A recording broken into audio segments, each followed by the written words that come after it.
shown during this period of the unprecedented novel coronavirus pandemic that is adversely affecting the global socioeconomic space. We begin with the story that a member of the U.S. Vice President's staff, Mike Pence, has tested positive for the novel coronavirus, which caused Pence's flight to Iowa to be delayed and some fellow passengers on Air Force Two to disembark, according to a White House official. Pence's flight was delayed for more than an hour, and according to press pool reports, passengers who were Pence staff members appeared to disembark prior to departure. Few countries celebrate Mother's Day with as much gusto as Mexico, and that has created fears the celebrations could threaten lockdown measures and spread the new coronavirus. Wary of Mexicans' deep desire to bring mom flowers and cakes this Sunday, some officials have ordered the closing of public markets and pastry and flower shops, while others are proposing a virtual Mother's Day or even postponing celebrations for a month. There should be no celebration of Mother's Day because we would probably bring Mom the gift of the coronavirus which could kill her, said Dr. Manuel Dolao Cavazos, the health secretary of Northern Nuevo Leon State.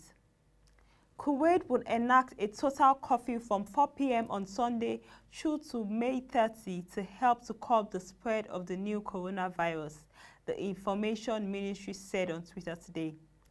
Further details of the curfew will be announced soon, it said. Kuwait on April 20 expanded a nationwide curfew to 16 hours a day from 4 p.m. to 8 a.m. and extended a suspension of work in the public sector, including government ministries, until May 31. The Japanese Health Ministry said it now wants people experiencing difficulty breathing or those with a fever to seek advice on whether they may have been infected with the new coronavirus, easing public access to testing. Government guidelines had previously specified that those who had had a fever of 37.5 Celsius or more for 4 consecutive days should seek advice at the local public health centers, which are tasked with conducting screening ahead of administering tests for the virus. It has now dropped its temperature-related criteria. Lebanon's mosques welcomed worshippers for Friday's prayers as authorities eased restrictions imposed in March to limit the spread of the coronavirus. Dozens of worshippers performed the weekly prayers at Beirut's iconic Al-Amin Mosque. The masked worshippers sat, contrary to traditions, at considerable distance from one another and were obliged to bring their own prayer mats. This year, Muslims find themselves cut off from such of what makes Ramadan special as authorities fight the pandemic. Many countries have closed mosques and banned Taraweeh to prevent crowds.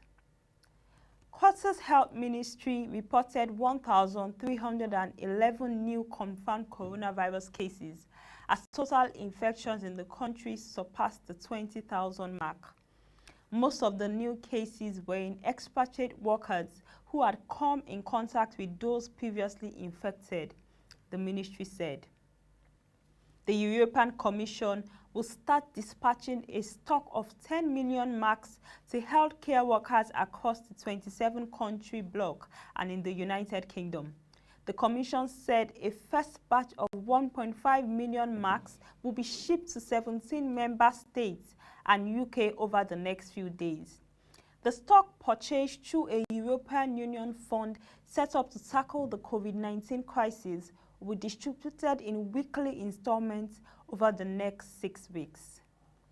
South African President Cyril Ramaphosa said some low-risk prisoners would be granted parole to help curb the spread of the coronavirus in correctional facilities.